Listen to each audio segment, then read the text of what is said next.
అందరికీ నమస్కారం అండి. స్టోరీ బుక్ ఛానల్కి స్వాగతం. ఈరోజు నేను మీకు వినిపించబోతున్న కథ పునర్జన్మ. రోజులాగానే జానకమ్మ గారు తెల్లవారుజామునే నిద్రలేచి స్నానం చేసి పూజ మొదలుపెట్టారు. పూజ గదిలో గంట చప్పుడుకి కోడలు శిల్ప చిరాకు పడింది. ప్రతి ఉదయం నా నిద్రను పాడు చేసే ఈవిడ్ని ఏం చేయాలి? ఈ వయసులో ఆవిడకి నిద్ర పట్టడం లేదు. అందుకే ఆమె నన్ను కూడా ప్రశాంతంగా నిద్రపోనివ్వదు. రాత్రంతా దగ్గుతూనే ఉంది. తెల్లారుజామైతే చాలు ఇలా పూజను మొదలు పెడుతుంది అని గొనుక్కుంటున్న కోడలి గొంతు జానకమ్మ గారికి వినిపించింది. కాసేపటి తర్వాత జానకమ్మ గారు వంటగదిలోకి వెళ్ళి టిఫిన్ లంచ్ బాక్సులు రెడీ చేస్తున్నారు. కోడలి కోసం కాఫీ కూడా రెడీగా ఉంచారు. అప్పుడు శిల్ప భుజానికి హ్యాండ్ బ్యాగ్ తగిలించుకొని వంటగదిలోకి వచ్చి, అత్తయ్య, నా టిఫిను ఇంకా లంచ్ బాక్సులు కాఫీ రెడీగా ఉన్నాయా అని అడిగింది. మీ లంచ్ బాక్సులు సిద్ధంగా ఉన్నాయి. నీది సంజుది ఇద్దరి కోసం నేను లంచ్ బాక్సులు రెడీ చేసేసాను అంటూ కిచెన్లోకి వెళ్ళి జానకమ్మ గారు శిల్ప లంచ్ బాక్సు కాఫీ టిఫిన్ కూడా తీసుకొచ్చి శిల్పకి ఇవ్వబోయారు. వెంటనే శిల్ప మొహం చిట్లించి, ఏంటిది, మీరు నిన్న కూడా టిఫిన్లోకి ఇడ్లీలే చేశారు, ఈ రోజు కూడా మళ్ళీ అదే చేశారు. ఎన్నిసార్లు చెప్పాను రోజు ఒక్కటే టిఫిన్ చేయొద్దని. ఒక్కో రోజు ఒక్కో రకం టిఫిన్ చేస్తే నాకు బాగుంటుంది. రోజు ఒక్కటే తినాలంటే నాకు చాలా విసుగొస్తుంది అనగానే జానకమ్మ గారు భయంతో నిశ్శబ్దంగా నిలబడ్డారు. శిల్ప గొనుగుతూనే వంటగదిలో నుంచి బయటకు వచ్చింది. తన వాచ్లో టైం చూసుకుంటూ, శిల్ప, సరే టిఫిన్ తీసుకొచ్చి టేబుల్ మీద పెట్టండి, మీ వల్ల ఈ రోజు కూడా నా స్కూల్ బస్సు వెళ్ళిపోయేలా ఉంది అంది. తన కొడుకు సంజు చదివే స్కూల్లోనే శిల్ప కూడా టీచర్గా పనిచేస్తుంది. మనవడు కోడలు టిఫిన్ చేసేసి స్కూల్కి వెళ్ళిపోయిన తర్వాత జానకమ్మ గారు కూడా టిఫిన్ చేసేసి వంటగదంతా శుభ్రం చేయడం మొదలుపెట్టారు. ఆ తర్వాత బట్టలన్నీ ఉతికి ఆరబెట్టి భోజనం చేసి ఇంటి పనులన్నీ చేసి అలసిపోయి ఆవిడ కాసేపు నడుం వాల్చారు. కళ్ళు తెరిచి చూసేసరికి శిల్ప ఇంకా సంజు స్కూల్ నుంచి వచ్చే టైం అయిపోయింది అనుకుంటూ గబగబా లేచి వాళ్ళిద్దరూ రాకముందే వాళ్ల కోసం వేడివేడి పకోడీలు సిద్ధం చేసి ప్లేట్లో పెట్టింది. జానకమ్మ గారి మనవడు సంజు జానకమ్మ గారు తినిపిస్తేనే భోజనం చేసేవాడు. స్కూల్ నుంచి వచ్చిన కోడలికి పకోడీల ప్లేట్ అందించి సంజుని ఒళ్ళో కూర్చోబెట్టుకుని స్నాక్స్ తినిపించారు జానకమ్మ గారు. శిల్ప ఆ పకోడీలు తిని టీ తాగిన తర్వాత జానకమ్మ గారితో, సాయంత్రం నా స్నేహితురాల్ని డిన్నర్కి రమ్మని చెప్పి పిలిచాను, రాత్రి కోసం మంచి భోజనం సిద్ధం చేయమని చెప్పి విశ్రాంతి తీసుకోవడానికి తన గదిలోకి వెళ్ళిపోయింది. జానకమ్మ గారు రాత్రి డిన్నర్ కోసం అన్ని ఏర్పాట్లు చేయడం మొదలుపెట్టారు. జానకమ్మ గారు తన కోడలు ఏమైతే వంటకాలు చేయమని లిస్ట్ ఇచ్చిందో అవన్నీ సిద్ధం చేసే పనిలో పడిపోయారు. వంట పని పూర్తయిన వెంటనే జానకమ్మ గారు కోడలి బట్టలు ఇంకా సంజు స్కూల్ యూనిఫాము ఐరన్ చేయడానికి తన గదిలోకి వెళ్లారు. జానకమ్మ గారు తన కోడల్ని కూతురులాగా చూసుకునేవారు. చాలా ఇష్టంగా శిల్పని తన కొడుకుకిచ్చి పెళ్లి చేసి జానకమ్మ గారు ఆ ఇంటికి తీసుకొచ్చారు. కోడలు సుఖ సంతోషాల కోసం జానకమ్మ గారు తన చేతులతోనే ప్రతి పని చేసేవారు. ఏ పని శిల్పకి చెప్పేవారు కాదు. మొదట్లో శిల్ప కాస్త బాగానే ఉండేది. మెల్లమెల్లగా తన వైఖరిలో మార్పు వచ్చింది. శిల్ప ప్రతి విషయంలోనూ అత్తగారిని ఏదో ఒకటి అనడం ప్రారంభించింది. ఆ మాటలకు జానకమ్మ గారి గుండె పగిలిపోయేది. కొద్ది రోజుల్లోనే కోడలి బిహేవియర్ బాగా మారిపోయింది. ఎప్పుడు చూసినా ఫోన్లో బిజీగా ఉండేది శిల్ప. ఫోన్లో అవతల వైపు మాట్లాడుతున్న వ్యక్తి తన కొడుకు కాదేమో అని ఫీలింగ్ జానకమ్మ గారికి ఎందుకు కలిగిందో తెలియదు. జానకమ్మ గారి కొడుకు ఆనంద్ ఎప్పుడు ఫోన్ చేసినా ముందుగా జానకమ్మ గారితోనే మాట్లాడేవాడు. ఆ తర్వాత సంజుతో, ఆ తర్వాత శిల్పతో మాట్లాడేవాడు. కానీ ఎప్పుడూ శిల్ప తన గది తలుపులు మూసుకొని ఫోన్లోనే మాట్లాడుకుంటూ ఉంటుంది. కొద్ది రోజులుగా తన ఫోన్ రాగానే తన రూమ్లోకి వెళ్ళిపోయి డోర్ లాక్ చేసేసుకుని మాట్లాడడం ప్రారంభిస్తోంది. ఒకరోజు శిల్ప చాలాసేపు ఫోన్ మాట్లాడి రూమ్లోంచి బయటకు రాగానే జానకమ్మ గారు ధైర్యం కూడగట్టుకొని, శిల్ప, చాలాసేపు ఫోన్లో మాట్లాడావు, ఎవరి దగ్గర నుంచి ఫోన్ వచ్చింది అని చాలా ప్రేమగా అడిగారు. నేను ఎవరితో ఫోన్ మాట్లాడితే మీకెందుకు, నా మీద స్పై చేయడం మొదలు పెట్టారా? నేను ఎవరితో మాట్లాడుతున్నానా అని ఆరాలు తీస్తున్నారా? నేను ఎవరితో అయినా మాట్లాడుకుంటాను, మీకేంటి సంబంధం? మీ పనులు మీరు చూసుకోండి. ఇప్పుడే చెప్తున్నాను, మీరు నా విషయాల్లో జోక్యం చేసుకోనవసరం లేదు. మీరు కనుక నా విషయాల్లో జోక్యం చేసుకోవాలనుకుంటే నాకంటే హీనంగా ఎవ్వరూ ఉండరు అంటూ శిల్ప కోపంగా సమాధానం చెప్పింది. ఆ సమాధానం విని జానకమ్మ గారు భయపడిపోయారు. తర్వాత రోజు శిల్ప, అత్తయ్య, నా షెల్ఫ్ నుంచి 100 రూపాయలు తీసుకొని సాయంత్రం మీరు గుడి నుంచి తిరిగి వచ్చేటప్పుడు నా కోసం, సంజు కోసం సమోసాలు ఇంకా జిలేబీలు తీసుకురండి అంటూ శిల్ప తన అత్తగారికి ఆర్డర్ వేసి చెప్పింది. సరే అంటూ జానకమ్మ గారు బదులిచ్చి షెల్ఫ్లోంచి డబ్బులు తీసుకోవడానికి శిల్ప గదిలోకి వెళ్లారు. శిల్ప అల్మారా తెరవగానే జానకమ్మ గారి కళ్ళు బయర్లు కమ్మాయి. షెల్ఫ్లో సిగరెట్ ప్యాకెట్ ఉంది. డబ్బులు తీసుకున్న తర్వాత జానకమ్మ గారు అల్మారా మూసేసి గుడికెళ్ళిపోయారు. కానీ ఆవిడ దృష్టి మాత్రం ఆ సిగరెట్ ప్యాకెట్ పైనే ఉండిపోయింది. తన అంచనా ప్రకారం శిల్ప రహస్యంగా సిగరెట్ తాగుతుందా, లేదంటే అది ఆమెతో రోజు ఫోన్లో మాట్లాడే వ్యక్తికి సంబంధించిన సిగరెట్ ప్యాకెట్ కూడా అయి ఉండొచ్చు కదా అని ఆలోచించడం మొదలుపెట్టింది. ఈ లెక్కన ఆ ఫోన్లో మాట్లాడే వ్యక్తి అప్పుడప్పుడు ఇంటికి వస్తూ పోతూ ఉంటున్నాడన్నమాట. కానీ నిజం ఏమిటో తెలుసుకోకుండా ఏ నిర్ణయానికి రావడం మంచిది కాదు అని ఆవిడ భావించింది. ఆ రోజు నుంచి ఆవిడ కోడలిపై నిఘా పెట్టడం ప్రారంభించింది. మరుసటి రోజు శిల్ప టెర్రస్ మీదకెళ్ళి ఫోన్ మాట్లాడుతూ ఉన్నప్పుడు జానకమ్మ గారు సంజయ్ని నిద్రపుచ్చి కాసేపటి తర్వాత కోడలు ఎవరితో మాట్లాడుతుందో వినడానికి మెల్లగా మెట్లెక్కి నిశ్శబ్దంగా కింద నిలబడ్డారు. శిల్ప ఫోన్లో మాట్లాడుతూ, మహేష్, నువ్వు ఎంత స్వీట్గా మాట్లాడతావు. అది సరే కానీ రేపు స్కూల్ అయిపోయాక నువ్వు నన్ను ఎక్కడికి తీసుకెళ్తావో చెప్పు. వావ్, మన మీటింగ్ పాయింటా? అది నాకు చాలా ఇష్టమైన రెస్టారెంట్. కోడలి నోటి నుంచి మహేష్ అనే పేరు వినగానే జానకమ్మ గారు ఉలిక్కి పడ్డారు. ఆవిడ పాదాల కింద నుంచి నేల జారిపోయింది. భయపడిందే జరిగింది. కోడలు తన కొడుకుని మోసం చేస్తోంది. మెట్ల మీద నిలబడి కోడలి మాటలు వింటున్న జానకమ్మ గారికి ఒక్కసారిగా తల తిరగడం మొదలైంది. జానకమ్మ గారు భయంతో గబ్బగబ్బా మెట్లు దిగి కిందకొచ్చేశారు. శిల్ప మాత్రం ఫోన్లో మాట్లాడుతూనే ఉంది. శిల్ప ఫోన్ ఆఫ్ చేసేసి కిందకి దిగొచ్చి కోపంగా అత్తగారు జుట్టు పట్టుకొని, ఏం చేస్తున్నారు మీరు నాపై గూఢచర్యం చేస్తున్నారా? ఇప్పుడు చెప్పండి, ఈ టైంలో మీరు డాబా మీదకి ఎందుకు వచ్చారు అనగానే జానకమ్మ గారు, లేదమ్మా, నేను మీ మాటలేవీ వినలేదు, నన్ను వదిలేయి, నేను నిజం చెప్తున్నాను అనగానే శిల్ప కోపంగా, ఈ విషయం గురించి మీరు ఎవ్వరికైనా చెబితే నేను మిమ్మల్ని ముక్కలు ముక్కలుగా నరికేసి కాకులకి గద్దలకి వేసేస్తాను అంటూ అత్తగారిని తిట్టి తన గదిలోకి వచ్చేసి మహేష్కి ఫోన్ చేసింది. మహేష్, ఈరోజు ఇంట్లో పెద్ద గొడవే జరిగింది. మా ముసలి అత్తగారు మన సంభాషణ అంతా రహస్యంగా వినేశారు. చాలా పెద్ద ప్రాబ్లమే వచ్చి పడింది. ఇదంతా ఆవిడ తన కొడుకుతో చెప్తే నా భర్త మన ఇద్దరిని నరికి పోగులు పెట్టేస్తాడు. ఇప్పుడేం చేద్దాం అంది శిల్ప. వెంటనే మహేష్, నువ్వేమీ కంగారు పడకు, ఆవిడ కొడుకుతో ఏమీ చెప్పకముందే ఆవిడని నీ దారిలోకి తెచ్చుకోవచ్చు కదా అనగానే, మహేష్, నా ఉద్దేశం ఏమిటంటే ఆ ముసలావిడ నేను గట్టిగా గొంతు పట్టుకుంటేనే చచ్చూరుకుంటుంది. ఆవిడ ఇంకా ఎన్ని రోజులు బ్రతుకుతుంది? ఎవ్వరికీ అనుమానం రాకుండా ఆమెను చంపేద్దాం అన్నాడు మహేష్. వెంటనే శిల్ప, వామ్మో, ఆమెను చంపి మనం రిస్క్ తీసుకోలేము. పాము చావకుండా కర్ర విరగకుండా ఏదో ఒక పరిష్కారం ఆలోచించు అని మహేష్తో చెప్పింది శిల్ప. వెంటనే మహేష్, డోంట్ వర్రీ శిల్ప, దీనికి కూడా నా దగ్గర పరిష్కారం ఉంది. రేపు స్కూల్కి వచ్చాక నేను నీకు ప్లాన్ అంతా వివరించి చెప్తాను అని చెప్పి ఫోన్ పెట్టేశాడు మహేష్. మరోవైపు జానకమ్మ గారికి అస్సలు నిద్ర పట్టడం లేదు. రాత్రంతా కొడుకు, మనవడు, కుటుంబం గురించి ఆందోళన చెందుతూ జానకమ్మ గారు చాలా సందిగ్ధంలో ఉన్నారు. తన వంశాన్ని ఎలా కాపాడుకోవాలా అని జానకమ్మ గారు ఆలోచిస్తూనే ఉన్నారు. ఆ రోజు సాయంత్రం రోజులాగానే జానకమ్మ గారు గుడికి బయలుదేరారు. మరోవైపు మహేష్ ఇంకా శిల్ప ఆమెను హత్య చేయడానికి అన్ని ప్లాన్ చేసుకున్నారు.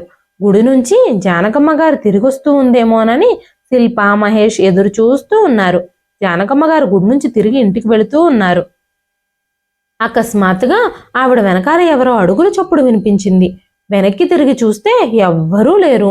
జానకమ్మ గారు మళ్ళీ నడుస్తూ ముందుకెళ్లారు. అకస్మాత్తుగా ఆవిడ కళ్ళ ముందు చీకటిగా అనిపించింది. చాలా స్పీడ్గా వెళుతున్న కారులో ఎవరో తెలిసిన వాళ్ళల్లా కనిపించారు.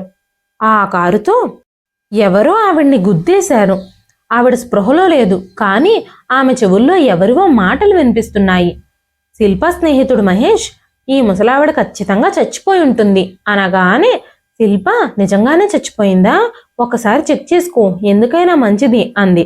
మహేష్ వెంటనే ఈవిడికి ఈత కూడా రాదు కాబట్టి ఈవిడ బ్రతికే ప్రసక్తే లేదు అంటూ మహేష్ ఇంకా శిల్ప కారు బ్రేకులు వేసి చుట్టూ చూశారు. జానకమ్మ గారు కొన ఊపిరితో కొట్టుకుంటూ ఉన్నారు.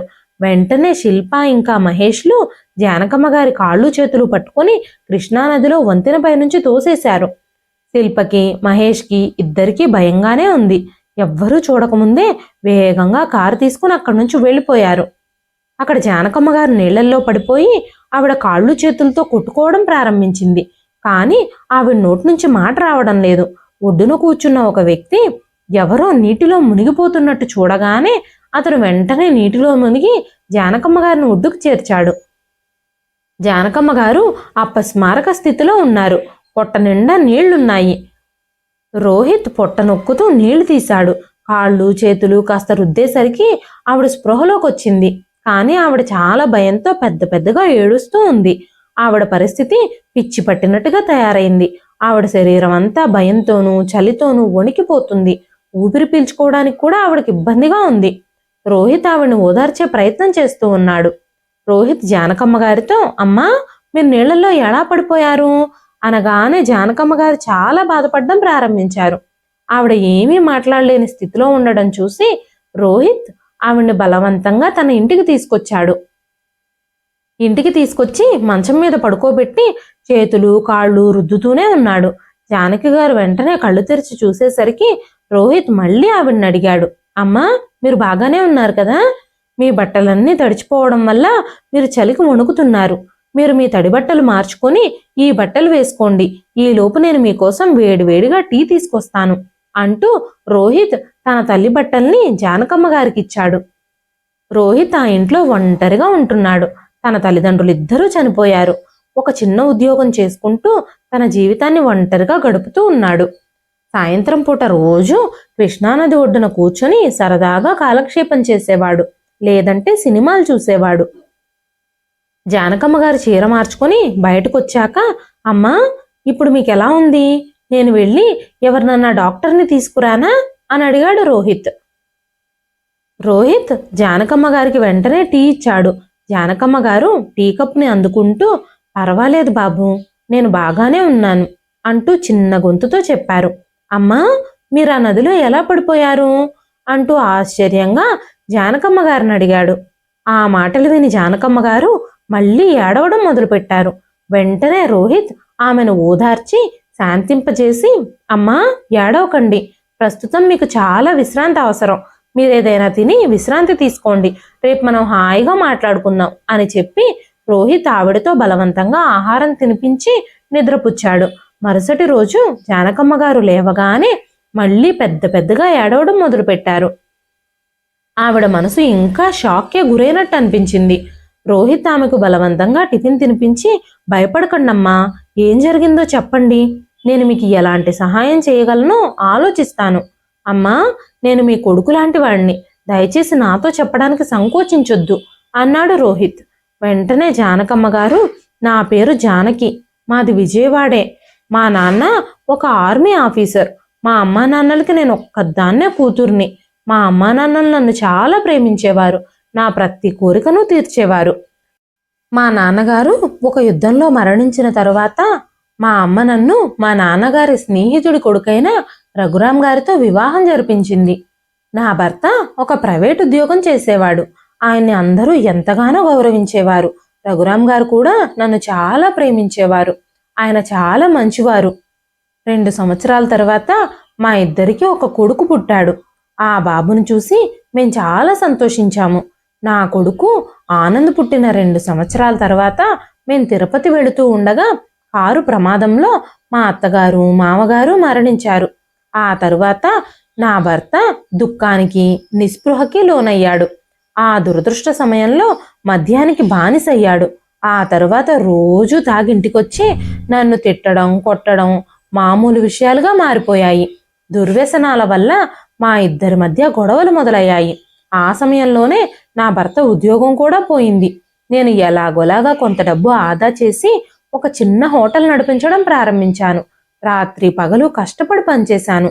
టిఫిన్లు అమ్మి వచ్చిన డబ్బుతో ఇంటి ఖర్చులు, కొడుకు చదువులకు ఫీజులు కూడా కట్టేదాన్ని. ఉద్యోగం పోగొట్టుకుని మద్యానికి బానిసైన నా భర్త నేను టిఫిన్ అమ్మి సంపాదించిన డబ్బు కూడా నా దగ్గర నుంచి లాక్కొని తాగడానికి తీసుకెళ్ళిపోయేవాడు. నేను సంపాదించిన డబ్బుల్ని ఆయన కంట్లో పడకుండా జాగ్రత్తగా దాచుకోవాల్సి వచ్చేది. ఆ సమయంలో నా కొడుకు వయసు 10 సంవత్సరాలు. నా కొడుకు చిన్నప్పటి నుంచి చాలా తెలివైనవాడు, ఇంకా మంచివాడు. మా ఆనంద్ నన్ను చాలా ప్రేమించేవాడు. నా భర్త నాపై చెయ్యెత్తినప్పుడల్లా ఆనంద్ తన తండ్రిని ఎదిరించి నా ముందు నిలబడేవాడు. నాకు బదులుగా తన్నులు తినేవాడు. ఆనంద్ కూడా తన తండ్రికి ఎంతగానో నచ్చజెప్పేవాడు. తాగుడు అలవాటు మానేయమని బతిమాలేవాడు. అయినా సరే నా భర్త అస్సలు వినిపించుకునేవాడే కాదు. మెల్లమెల్లగా రఘురాం గారి ఆరోగ్యం క్షీణిస్తూ వచ్చింది. ఆయన లివర్ ఫెయిల్యూర్ కారణంగా ఈ లోకానికి వీడ్కోలు పలికారు. ఆయన మరణంతో నేను చాలా దిగ్భ్రాంతికి గురయ్యాను. ఆ తరువాత భర్త బ్రతికున్నప్పుడు ఆయన వల్ల ఎన్ని కష్టాలు పడ్డానో, ఆయన చనిపోయాక కూడా నేను చాలా ఇబ్బందులు ఎదుర్కోవాల్సి వచ్చింది. ఒంటరి స్త్రీగా నా బిడ్డను పెంచుకోవడం చాలా కష్టమైంది. అయినా సరే నేను కష్టపడి పనిచేసి నా కొడుకును చదివించడానికి డబ్బులు కూడబెట్టేదాన్ని. మెల్లమెల్లగా కొడుకు చదువు ఖర్చులు పెరుగుతూ ఉండటంతో నేను కూడా ఆ హోటల్ని కొంచెం పెంచి భోజనం హోటల్గా కూడా మార్చాను. నా కింద ఒక 2 పనివాళ్లను పెట్టుకొని చాలా కష్టపడి నా కొడుకును పై చదువులు చదివించడానికి హాస్టల్కి పంపించాను. కొడుకు కూడా ఇంజనీరింగ్ పూర్తి చేసుకొని తల్లి పడిన కష్టానికి ప్రతిఫలంగా నిలిచాడు. చదువు పూర్తయి బెంగళూరులో ఒక కంపెనీలో మంచి ఉద్యోగం సంపాదించాడు. ఉద్యోగం దొరికింది. అప్పుడు ఆనంద్ తన తల్లితో, అమ్మా, నువ్వు నీ జీవితం అంతా కష్టాల్లోనే గడిపావు. ఇప్పుడు దేవుడి దయ వల్ల నాకు మంచి ఉద్యోగం వచ్చింది. ఇప్పుడు ఇక నువ్వు ఈ హోటల్ పని వదిలేయి. నువ్వు ఇంట్లోనే హాయిగా విశ్రాంతి తీసుకో. ఏది ఏమైనా ఈ వయసులో నీకు చాలా విశ్రాంతి అవసరం. గానుగెద్దులాగా ఇన్నేళ్లు ఎంతో కష్టపడ్డావు. ఒంటి చేత్తో ఈ సంసారాన్ని లాక్కొచ్చావు. నన్నింతటి వాణ్ణి చేశావు. ఇక నుంచి నువ్వు ఏ పని చేయడానికి వీల్లేదు అని కొడుకు చెప్పగానే కొడుకు బలవంతం మీద జానకి గారు హోటల్ని మూసేసి ఇంట్లోనే ఉండడం ప్రారంభించారు.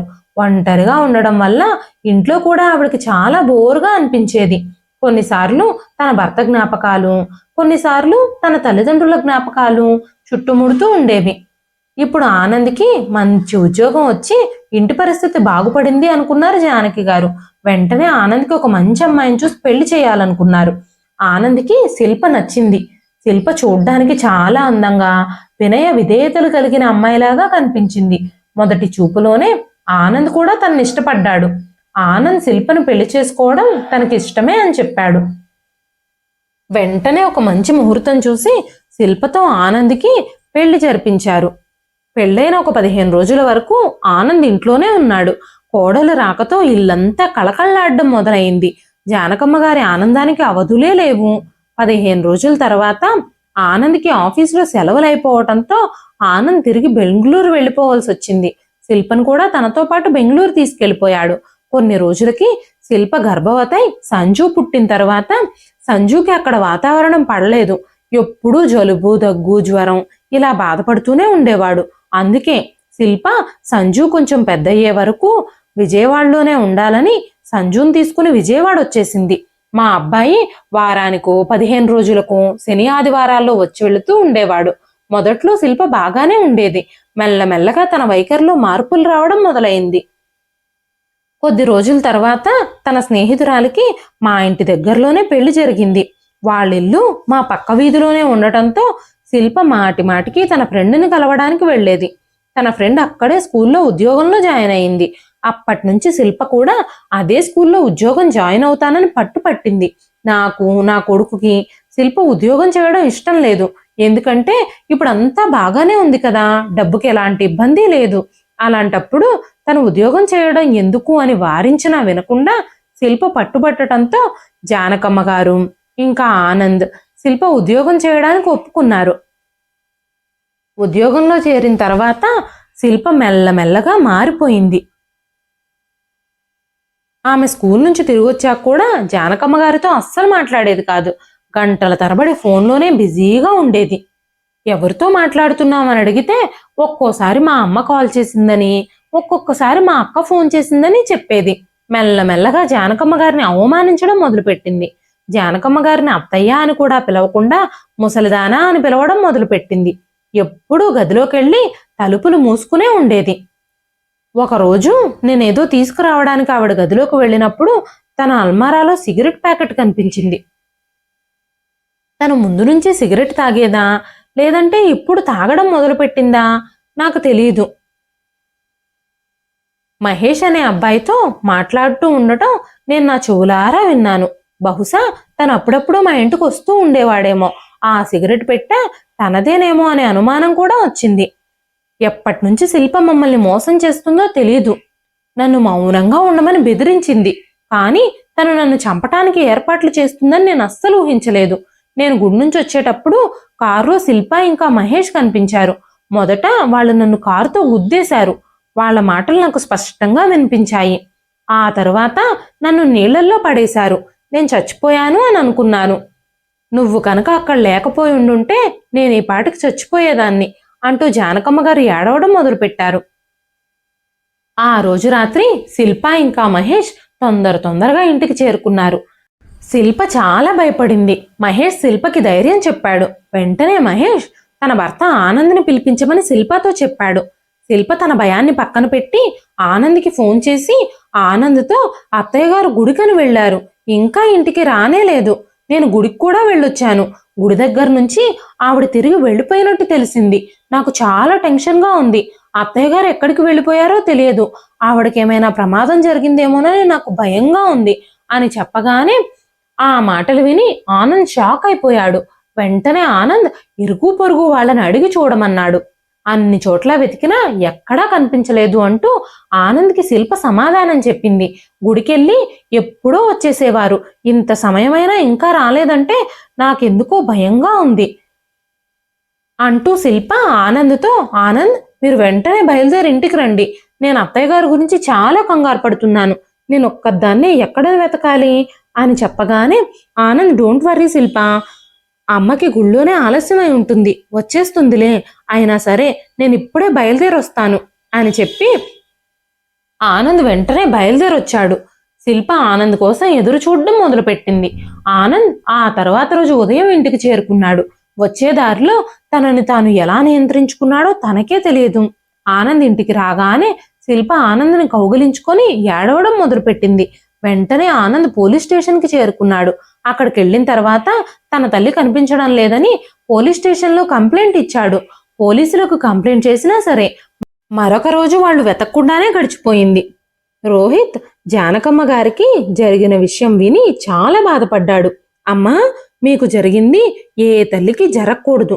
మీరు మీ కోడలికి ఎలాగైనా గుణపాఠం చెప్పాలి అనగానే జానకమ్మ గారు వృద్ధురాల్ని, వితంతువుని నేనేం చేయగలను, నేనెలా తనకి గుణపాఠం చెప్పగలను అంటూ తన కళ్ళల్లోంచి కారుతున్న కన్నీళ్లని అదుపు చేసుకుంటూ చెప్పారు జానకమ్మ గారు. అమ్మా, నువ్వు ఆడదానమై ఉండొచ్చు, కానీ నీలో దాగి ఉన్న శక్తి నీకు తెలియదు. జీవితంలో ఎదురయ్యే కష్టాలన్నీ అధిగమించిన మహిళవి నువ్వు. కన్నబిడ్డలపై ప్రేమను చూపించే తల్లి తన కన్నబిడ్డకి ఎవరైనా అన్యాయం చేస్తే వాళ్ల విషయంలో అపరకాళిగా మారగలదు. ఒక్కసారి ఆలోచించండి.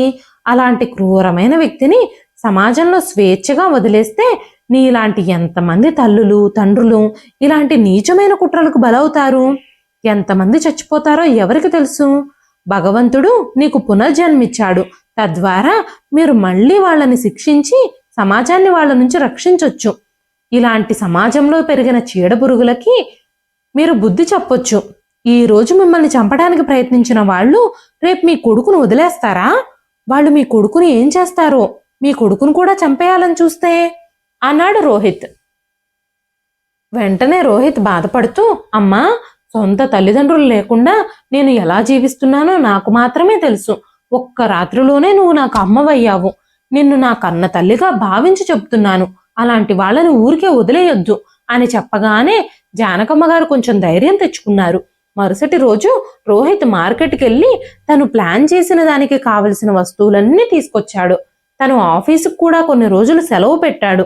రోహిత్ ఇంకా జానకమ్మ గారు చాలా ప్లాన్ చేసిన తర్వాత తమ నాటకాన్ని మొదలుపెట్టారు. మరోవైపు పోలీసులు జానకమ్మ గారి కోసం వెతికి వెతికి అలసిపోయారు. కానీ జానకమ్మ గారు ఎక్కడా దొరకలేదు. వారి కోసం వెతుకుతూనే ఉన్నామని పోలీసులు తెలిపారు. ఎలాంటి సమాచారం దొరికినా వెంటనే తెలియజేయమని ఆనంద్ పోలీసుల్ని రిక్వెస్ట్ చేశాడు.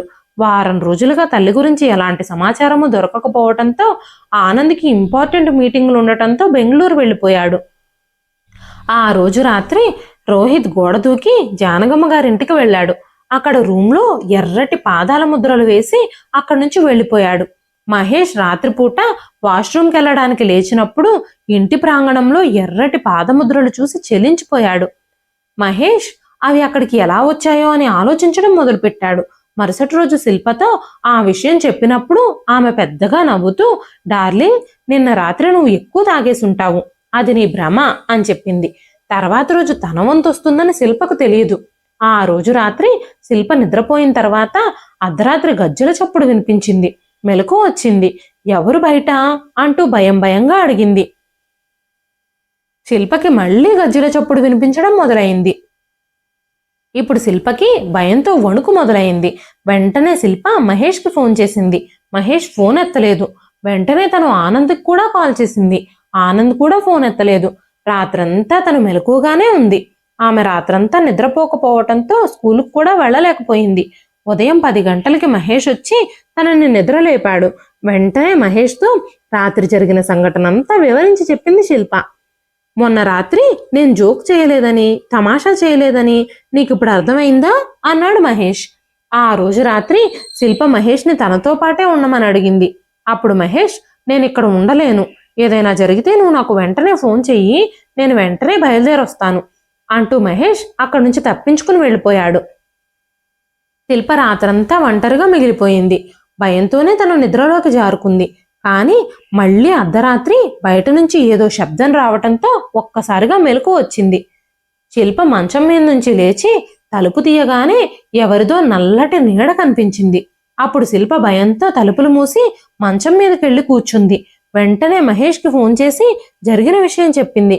వెంటనే మహేష్, మనం ఆ ముసలావిడిని చంపిన దగ్గర నుంచి ఇలాంటి సంఘటనలే జరుగుతున్నాయి అని మాట్లాడుకుంటూ ఉండగానే ఒక్కసారిగా లైట్ ఆరిపోయింది. వెంటనే మళ్ళీ లైట్లు వెలిగాయి.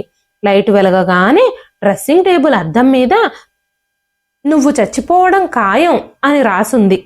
ఇప్పుడు శిల్పకి ఇంకా మహేష్కి వెన్నులో వణుకు మొదలైంది. ఆ విషయం గురించి శిల్ప పోలీస్ రిపోర్ట్ ఇవ్వాలనుకుంది. కానీ మహేష్, కొన్ని రోజుల క్రితమే మనం మీ అత్తగారిని చంపేశాము, ఇప్పుడు మనం వెళ్ళి ఇలా మనకెవరో కనిపిస్తున్నారని రిపోర్ట్ ఇస్తే పోలీసుల అనుమానం ముందుగా మన మీదకే వస్తుంది అనగానే శిల్ప, అయితే ఇలా నా ప్రాణాలు పోగొట్టుకోమంటావా అంది. వెంటనే మహేష్, అయితే వెళ్ళి పోలీస్ రిపోర్ట్ ఇవ్వు, పోలీసులు నిన్నే పట్టుకుంటారు అన్నాడు. వెంటనే శిల్ప, పోలీసులు నన్ను పట్టుకుంటే నా తర్వాత స్థానంలో నువ్వే ఉంటావు అంది. మనిద్దరం వాదించుకోవడం ఆపి ఏం చేయాలో ఆలోచిద్దాం అనుకున్నారిద్దరు. చాలా రోజులు ఇలాంటి వింత సంఘటనలు జరుగుతూనే ఉన్నాయి. కానీ ఈ విషయాలన్నీ శిల్ప పోలీసులకు గాని ఆనంద్కు కానీ చెప్పలేదు. ఎందుకంటే తను పట్టుబడిపోతుందేమో అన్న భయంతో. ఒకరోజు రాత్రి శిల్ప, మహేష్ టెర్రస్ మీద మాట్లాడుకుంటూ ఉన్నప్పుడు గార్డెన్లో తెల్లటి చీర కట్టుకున్న జానకి గారిని చూశారు. తెల్లటి చీర, నడుము వరకు పొడవాటి జుట్టు, ఆవిడకున్న పొడవాటి గోర్ల నుంచి రక్తం కారడం చూసి వాళ్ళిద్దరూ స్తంభించిపోయారు. మరోవైపు జానకి గారు, రోహిత్ నవ్వుకుంటూ తమ ఇంటి నుంచి వెళ్ళిపోయారు. వాళ్ళిద్దరూ స్పృహలోకి వచ్చేసరికి రాత్రి 3 గంటలయ్యింది. భయపడుతూనే గదిలోకి వచ్చారు. ఆ రాత్రి వాళ్ళిద్దరూ నిద్రపోలేదు. శిల్పకి అత్తగారి నీడ ప్రతి చోట కదులుతున్నట్టుగా కనిపించింది. రాత్రి శిల్ప దాహంతో ఒక్కసారిగా నీళ్లు తాగేందుకు వంటగదిలోకి వెళ్ళింది. కిచెన్లో లైట్ ఆఫ్ చేయగానే అకస్మాత్తుగా ఎవరిదో ఏడుపు శబ్దం వినిపించింది. వెంటనే మళ్ళీ లైట్ ఆన్ చేసింది. ఏడుపు ఆగిపోయింది. మళ్ళీ స్విచ్ ఆఫ్ చేయగానే మళ్ళీ ఏడుపు వినిపించింది. వెంటనే పరిగెత్తుకుంటూ బయటికెళ్ళింది.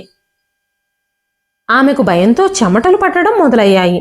శిల్ప వెనక్కి తిరిగిన వెంటనే జానకమ్మ గారు చేతిలో కత్తితో తన వెనకాలే నిలబడున్నారు. చీకట్లో ఆవిడ కళ్ళు పెద్దవిగా కనిపిస్తున్నాయి. చెమటతో శిల్ప బట్టలన్నీ తడిసిపోయాయి. పెద్దగా నవ్వుతూ జానకమ్మ గారు శిల్ప వైపు కదిలారు. శిల్ప ఊపిరి ఆగిపోయినట్టే అనిపించింది. తన ప్రాణం గొంతులో ఇరుక్కుపోయినట్టు అనిపించింది. భయం నలువైపుల నుంచి చుట్టుముట్టింది. నోరు తెరిచి అత్తగారికి క్షమాపణలు చెప్పాలి అనుకుంది. కానీ తన నోటి నుంచి ఒక్క మాట కూడా రాలేదు. అకస్మాత్తుగా ఒక్కసారిగా శిల్ప చేతులు కాళ్ళు చల్లబడిపోయాయి. కళ్ళు తెరిచి చూసేసరికి వంటగదిలో ఎవ్వరూ లేరు. పడుతూ లేస్తూనే గదిలోకి పరిగెత్తింది. మహేష్కి ఫోన్ చేసింది. తన ఫోన్ ఆఫ్లో ఉంది. ఎలాగో రాత్రంతా అలాగే గడిపింది. ఉదయాన్నే గుడికెళ్ళి పూజలు చేయాలని నిర్ణయించుకుంది. తను చేసిన తప్పులన్నింటి నుంచి క్షమించమని దేవుణ్ణి కోరింది. మరోవైపు మహేష్ భయంతో పిచ్చివాళ్లా తయారయ్యాడు. శిల్ప ఇంకా మహేష్లు భయంతో వాళ్ళనిక పోలీసులు మాత్రమే రక్షించగలరని వెంటనే పోలీస్ స్టేషన్కి పరిగెత్తుకుంటూ వెళ్ళి జరిగిందంతా పోలీసులకు చెప్పారు. శిల్ప తన అత్తగారిని నదిలోకి తోసి చంపినట్టు అంగీకరించింది. శిల్ప దగ్గర స్టేట్మెంట్ తీసుకున్న తరువాత పోలీసులు ఆనంద్కి ఫోన్ చేసి పిలిపించారు. ఆనంద్ వెంటనే బయలుదేరి పోలీస్ స్టేషన్కి వచ్చాడు. వాళ్ళు చెప్పిన స్థలంలో జానకమ్మ గారి మృతదేహం కోసం పోలీసులు చాలా వెతికారు. తర్వాత పోలీసులకి జానకమ్మ గారు రాహుల్ అనే వ్యక్తితో నివసిస్తున్నట్టుగా తెలిసింది. పోలీసులు రాహుల్ అడ్రస్ తెలుసుకుని జానకమ్మ గారిని వెతికి స్టేషన్కి తీసుకొచ్చారు. ఆనంద్ చాలా రోజుల తర్వాత తన తల్లిని అలా సజీవంగా చూడగానే ఆమెను కౌగిలించుకొని చాలా గట్టిగా ఏడ్చాడు. అయితే ఇప్పటి వరకు శిల్ప చేసిన ఆకృత్యాల గురించి ఆనంద్కి తెలీదు. ఎందుకంటే పోలీసులు ఇప్పటి వరకు తనతో ఏమీ చెప్పలేదు. అక్కడ వాతావరణం సర్దుమడిగిన తర్వాత పోలీస్ ఆఫీసర్ ఆనంద్తో జరిగిన విషయం అంతా చెబుతూ ఉండగా ఆనంద్ కళ్ళు నిప్పుల్లా ఎర్రబడ్డాయి. వెంటనే పోలీస్ కస్టడీ రూమ్లో కూర్చునున్న శిల్ప దగ్గరికి వెళ్ళాడు. ఆనంద్ శిల్ప చెంపపై లాగిపెట్టి కొట్టాడు. అప్పుడు పోలీసులు చట్టాన్ని తన చేతుల్లోకి తీసుకోవద్దని, తను చేసిన తప్పులకి చట్టమే తనని శిక్షిస్తుందని ఆనంద్తో చెప్పారు. శిల్ప ఇంకా మహేష్ తాము చేసిన నేరాలన్నీ ఒప్పుకొని జానకమ్మ గారికి ఆనంద్కి క్షమాపణలు చెప్పారు. వాళ్ళిద్దరూ వాళ్ళని క్షమించినా కూడా చట్టం న్యాయం వాళ్ళని క్షమించవు కదా. కోర్టు వాళ్ళకి యావజ్జీవ కారాగార శిక్ష విధించింది. ఆనంద్ రోహిత్కి మనస్ఫూర్తిగా కృతజ్ఞతలు చెప్పాడు. ఆ రోజు నుంచి రోహిత్ జానకమ్మ గారితోనే కలిసి తన ఇంట్లోనే ఉంటున్నాడు. ఇప్పుడు జానకమ్మ గారికి ఇద్దరు కొడుకులతో మనవడితో ఆవిడ చాలా సంతోషంగా ఉంది. రోహిత్ కూడా తల్లి లేని లోటు తీరిపోయింది. ఇదండి ఈ రోజు కథ.